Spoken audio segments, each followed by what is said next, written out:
Hey there, Anthony Metivier here from magneticmemorymethod.com. I'm going to tell you in this video how to reuse a memory palace and also why you might not want to. So this is a very, very important question. And by the way, in case you don't know what a memory palace is, it's a mental construct based on a real location that you know that you use to store information. And so basically what you do is you create crazy images that remind you of certain things and you store those images somewhere.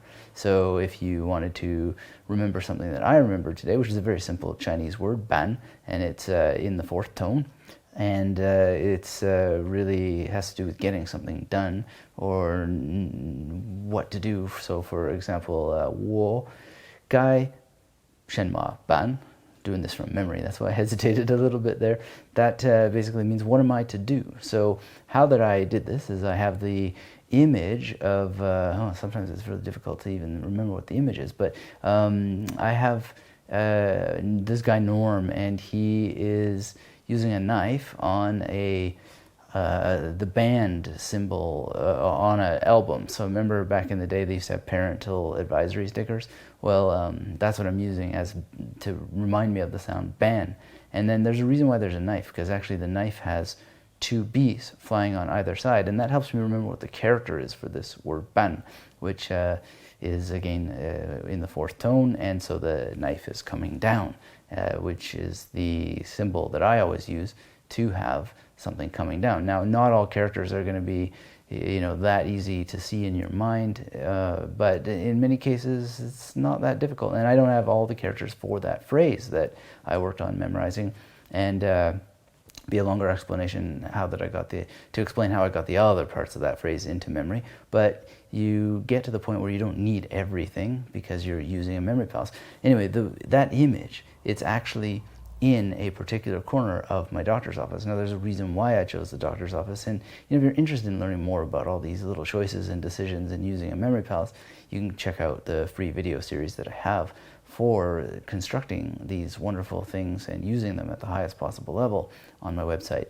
The thing here, though, is that when I go in my mind, because I've created a memory palace and created it in an optimal way, I'm able to see where that image is in my doctor's office. It's actually in the room where they draw the blood. Not the nicest place, and it's on the cabinet where they get the needles from. So it's very memorable, and that's one thing that you want to do, if you can, is use memorable places that you're familiar with.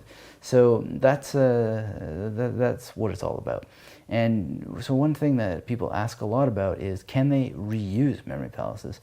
And you can memorize all this stuff. Like I've just told you one particular station in a memory palace that I'm using right now to memorize a bunch of Chinese words in Mandarin, and as much as I can in that one image, getting the sound, the meaning, and the character in my mind so that I could draw it out if I want.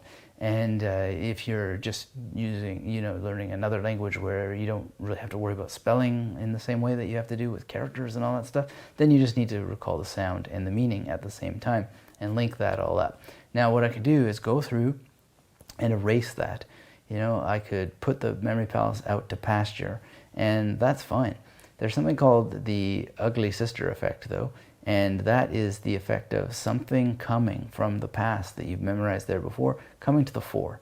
And that would mean, essentially, that you get that instead of the new imagery that you've created on that station in your memory palace. That can be frustrating. Although, with practice, you can actually harness the power of that previous imagery and use it as part of the new imagery you are creating to memorize something new. And that's, user preference. But at the end of the day, I like clean memory palaces that are brand new. And this is a wonderful thing because you're imprinting it fresh and you don't ever have to deal with anything else. You don't have to integrate it if it's already there. You don't have to put it out to pasture. It's just a nice memory palace. You just need to plan your memory palace in the right way. And so, again, there's a video series that teaches you all about doing this that is absolutely free, and you can check it out. And if you happen to know Chinese, help me with my pronunciation, because if I got that wrong or if I got anything wrong, I'd love to know. Do this authentically from memory. There's no writing on the wall to remind me, and I always like to learn and be corrected. And on that point, a lot of people, they say, you know, who cares if you can memorize 4,000 words if you can't pronounce them properly? It's a very, very valid and important question, and the answer is really, really easy, and that is you cannot correct something that you haven't memorized. So you need the mistakes, you need the errors, and pronunciation will almost always involve errors. The other day, I've been speaking German for years at a sophisticated level, I think. I mean, it's kind of a funny story, but save it for another day. But how one qualifies the level of a language they're in, there are funny stories. Let me put it that way. In any case, I've been speaking for a long time, and I'm quite good, both in word selection, word choice that I have, understanding what people are saying, and being able to really, you know, chew the cud, as they say.